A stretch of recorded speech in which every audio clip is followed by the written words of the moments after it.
Stop. Hands up. T shirt പൊക്ക്.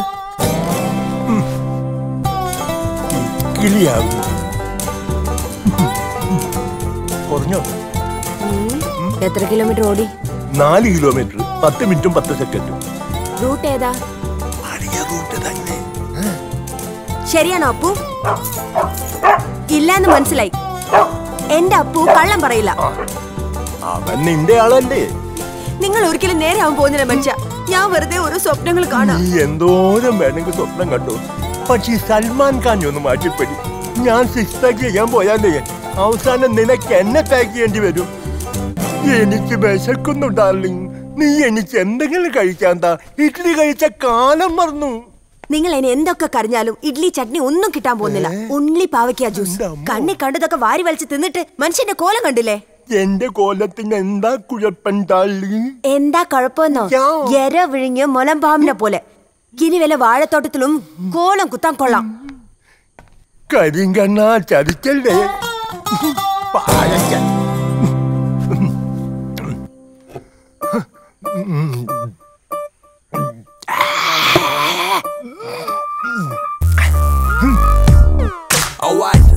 ഇയാൾ ഒരുത്തം കാരണം എനിക്ക് വായിക്ക് രുചിയായി 2 ഇഡ്ഡലി പോലും കഴിക്കാൻ പറ്റാതായി.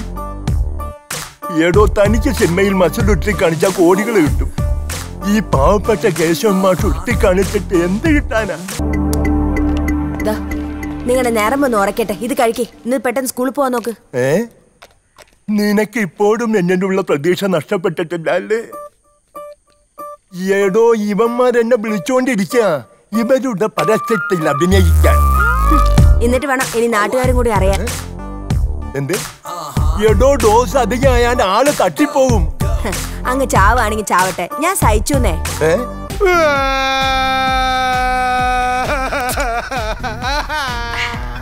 എടാ നീ ഒന്ന് സമാധാനപ്പെടേ. കാളെ പറ്റുമെന്ന് കേട്ടപ്പോഴേ കയറെടുക്കാതെ. എന്താ നീ കരയാതെ കാര്യം പറ. ഇവന്റെ ഭാര്യ സിസിലി ഇവൻ അറിയാതെ ഇവന് മധുര കാമരാജ് യൂണിവേഴ്സിറ്റിയിൽ ഡിഗ്രിക്ക് അഡ്മിഷൻ വാങ്ങിക്കൊടുത്തു. ഓരോരുത്തരുടെ അഡ്മിഷൻ കിട്ടാത്തോണ്ട് ആത്മഹത്യ ചെയ്യുന്നു. ഏടോ നിന്നെ പഠിപ്പിക്കാനല്ലേ, പീഡിപ്പിക്കാനൊന്നല്ലോ. പീഡിപ്പിച്ച പിന്നെ ഞാൻ സഹിക്കും. ഇനി അവളെന്നെ പഠിപ്പിക്കാൻ നോക്കിയാ അന്ന് ഞാൻ ചത്തോളയും. സിസിലി അറിയാതെ ഈ അഡ്മിഷൻ ക്യാൻസൽ ചെയ്യാൻ വല്ല വഴിയുണ്ടോ?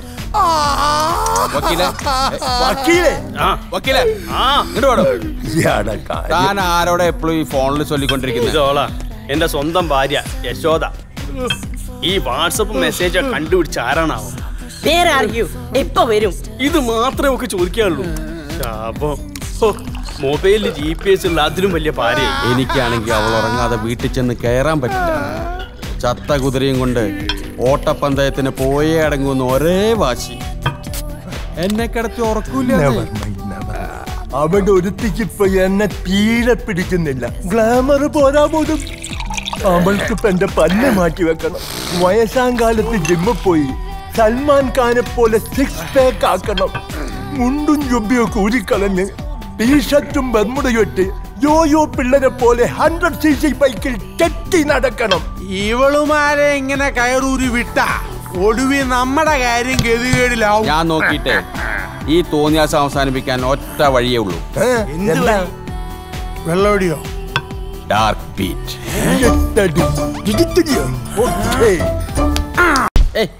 ആ വരി ഒന്നുകൂടി പാടി. എത്രയായാലും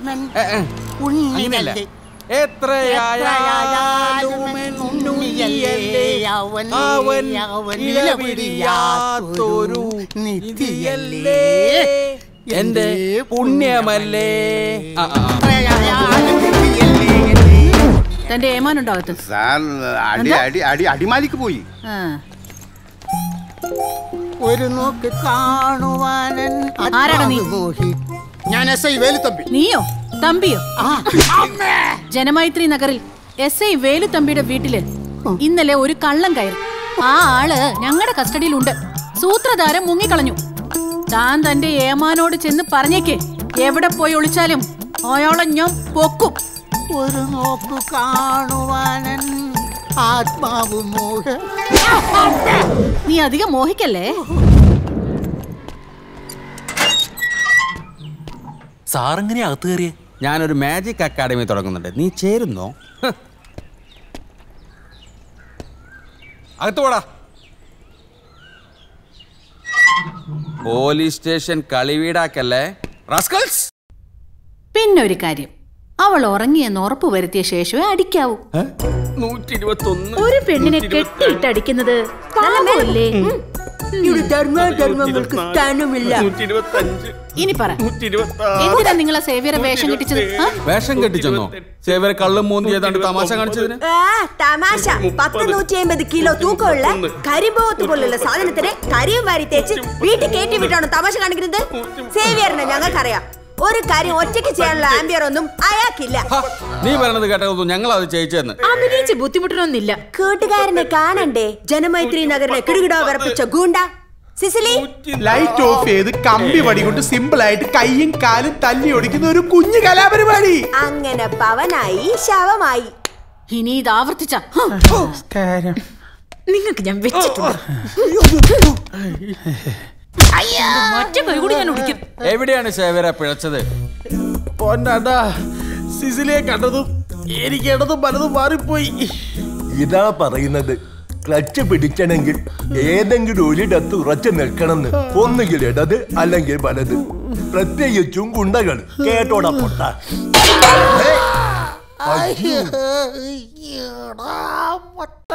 നല്ല വീട്. ഉറപ്പിച്ചോ? ഏകദേശം ഒരു ധാരണയായി. അടുത്ത ആഴ്ച എഴുതാന്നാ. അല്ല, മനസ്സിലായില്ല. ഞാൻ തമ്പി, വേലുത്തമ്പി. അല്ല, ഇവിടുത്തെ ഇത് സേവ്യർ കുബേര. അല്ല, കാലിനും തോറ്റി. റോഡ് മൊത്തം കട്ടറല്ലേ? ഞങ്ങൾക്ക് അങ്ങനെ തോന്നില്ലല്ലോ. നിങ്ങൾ പുതിയതല്ലേ? അതെ. സാവധാനം ബോധ്യായിക്കോളും. ഏതായാലും ഇതുപോലൊരു വടിക്ക് ഓർഡർ ചെയ്ത് വെച്ച്. ഏതായാലും തീരുമാനിച്ചുറപ്പിച്ച സ്ഥിതിക്ക് ഞങ്ങൾ ഇനി ഒന്നും പറയുന്നില്ല. ജനമൈത്രി നഗറിലേക്ക് സുസ്വാഗതം. ഒരു പ്രധാന കാര്യം ചോദിച്ചോട്ടെ, ഇവിടത്തെ ബിവറേജ് കോർപ്പറേഷൻ എവിടെ? ആ വളവിലുണ്ട്, അവിടെ തന്നെ അല്ലേ? എന്തോന്നപ്പ ഇത്? ചുമ്മാ അല്ല, അവരാ വടി ഓർഡർ ചെയ്യാൻ പറഞ്ഞതിൽ എന്തോ ഒരു അപകട സൂചന ഉണ്ടല്ലോ. എന്തപകടം? അച്ഛൻ നോക്ക്, വല്ല കുഴപ്പമുണ്ട് ഈ റോഡിന്? കേരളത്തിലെ മറ്റുള്ള റോഡുകളെ വെച്ച് നോക്കുമ്പോ ഇതാണ് ഭേദം. ഇവന്മാര് വല്ല വെള്ളം അടിച്ച് വണ്ടി ഓടിച്ച് കാണും. അപ്പൻ്റെ അത്രയും കപ്പാസിറ്റി കാണൂല്ലോ. ഏതായാലും എനിക്ക് ഒരു കാര്യം ഇഷ്ടപ്പെട്ടു. എന്തോന്ന്? അടുത്തൊരു SI ഉള്ളതുകൊണ്ട് കള്ളന്മാരെ പേടിക്കണ്ട. ഓ, കള്ളന്മാരാ അപ്പ ഭേദം. മോഷണം മാത്രല്ലേ ഉള്ളൂ, ഭീഷണിയില്ലല്ലോ. ഓ, നിങ്ങളാണ് സാറേ ആൺകുട്ടി. ഇന്നത്തെ ചെലവ് എന്റെ വക. വസുന്ധര മതില് ചാടിയാ ഓടിയത്. തോറ്റുപോകും. മേലെ പോകുന്നു. നിരപ്പായ തറയിൽ സിന്തറ്റിക് ട്രാക്ടറല്ലേ ഓടിയത്.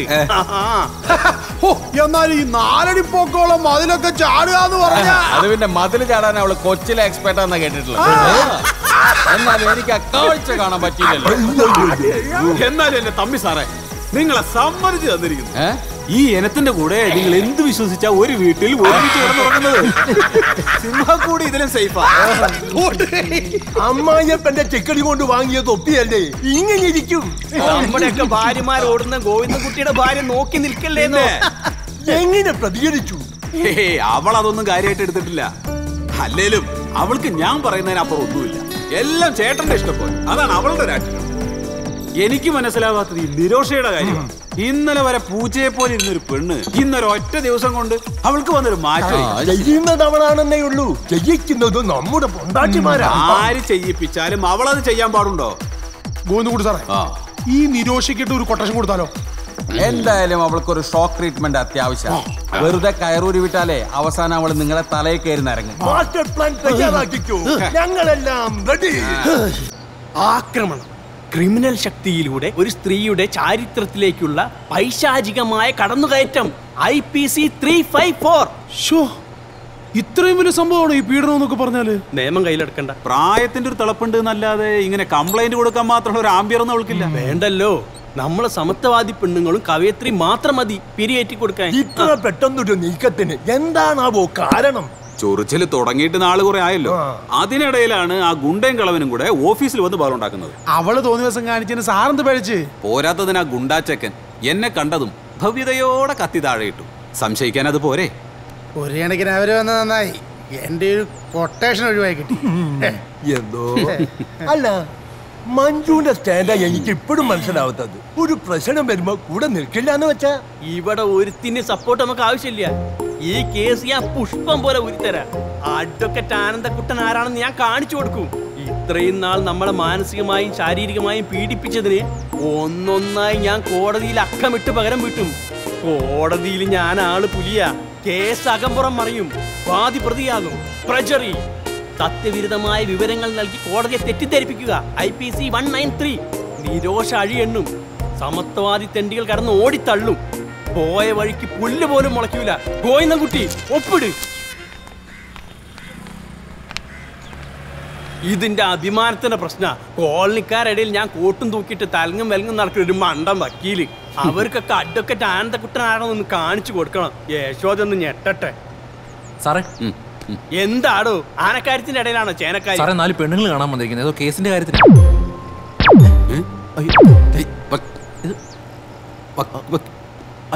എന്നാലും എന്റെ കേശവ മാഷെ, നിങ്ങൾ ആ പട്ടിയുടെ പേരും പറഞ്ഞ് ഞങ്ങൾ ഇങ്ങനെ പറ്റിക്കാൻ പാടില്ലായിരുന്നു. എന്തൊരു മര്യാദക്കാരനാണ് ആ പട്ടി. ഞങ്ങൾ ഇങ്ങോട്ട് കയറി വരുമ്പോ തല പൊക്കി നോക്ക് പോലെ ചെയ്തില്ല. അതിനല്ലേടോ ഇവൻ നമ്മളെക്കാളും വലിയ കീടമാ അവൻ. ഒരു കോട്ടടകത്ത് എന്ന പിന്നെ കൃത്യം 8 മണിക്കൂർ കാൽ പോലായി കിടന്നുറങ്ങും. ബീവറേജ് കോർപ്പറേഷന് സമ്പൂർണ്ണ മദ്യനിരോധനം വന്നാ പിന്നെ എന്റെ കാര്യം നിങ്ങൾ മറന്നേക്ക്. അതുകൊട്ടെ ഇതെന്തിനാ ഈ ടൈം പീസ്? കൃത്യസമയത്ത് കൊടുത്തോളണം. 5 മിനിറ്റ് തെറ്റിയ അപ്പ തല വെക്കും. പിന്നെ പിടിച്ചാ കിട്ടില്ല. അല്ല മാഷേ, നിങ്ങളെ ഭാര്യങ്ങാൻ ഇപ്പൊ ഇങ്ങോട്ട് കേറി വരുമോ? അവളുടെ അമ്മയ്ക്ക് നല്ല സുഖമില്ല. നാളെ രാവിലെ എത്തൂ. ആണോ? എന്നാ പിന്നെ അമ്മക്ക് അടിച്ചങ്ങോട്ട് പൊളിക്കുക അല്ലേ? പിന്നെ ആ തമ്പിയും സേവിയറും ഇല്ലാണ്ട് പോയല്ലോ. ഇന്നലെ കൂടി സാറിന്റെ വീട്ടില് 2 പോലീസുകാർ വന്നിട്ട് പോകുന്നത് കണ്ടല്ലോ. വനിതാ കമ്മീഷനാ. ഇപ്പത് ശീലായി. എന്റെ കുട്ടി സാറേ, ഈ ഒടിഞ്ഞ വക്കീലിന്റെ വാക്കും കേട്ടോണ്ടിരുന്ന നിങ്ങളുടെ ജീവിതം കുട്ടിച്ചോറാകും. തൽക്കാലം ഒരു കോംപ്രമൈസ് ആയിരിക്കും ബുദ്ധി.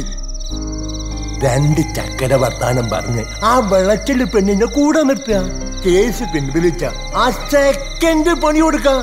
ഓ, ഇപ്പൊ അങ്ങനെയായില്ലേ? എന്നാ പിന്നെ നിങ്ങളെ പാടാ എന്താ ചെയ്തു? എനിക്ക് വയ്ക്കില്ലേ പണങ്ങ. അവൻ ഇത് കൊടുക്കാൻ സമയായി. അല്ല മാഷേ, ഞാനിത് കൊടുത്തോട്ടെ. എന്തായാലും ഒരു കുട്ടിക്ക് പാൽ കൊടുക്കാനുള്ള യോഗം യശോദയ്ക്ക് തന്നില്ല. ഒരു പട്ടിക്കെങ്കിലും കൊടുക്കാലോ. അവിടെ നിൽക്ക്. ഗ്ലാസിന്റെ മുകളിലേക്കൊന്നും വിടല്ലേ. അവളെന്നെ ദീപക് മോനെ വാടാ, അച്ഛൻ പാല് തരാം. പല സ്വഭാവമാണ് ആ പെണ്ണിന്. കസ്റ്റമേഴ്സിന്റെ മുമ്പിൽ വെച്ച് വല്ല പോരും കാണിച്ചാ എന്റെ കൺട്രോൾ കിട്ടും. ബാങ്കിൽ വെച്ചിട്ട് വേണ്ട. പിന്നെ അവളെ ഫോണ് വിളിച്ചിട്ട് വീട്ടിൽ പോയി കാണും. ഇത്തിരി താണു കൊടുത്താലും കുഴപ്പമില്ല. പ്രാക്ടിക്കൽ. അവൻ എഴുന്നേറ്റോ? എന്റെ ഈശ്വര, ചതിച്ചല്ലോ.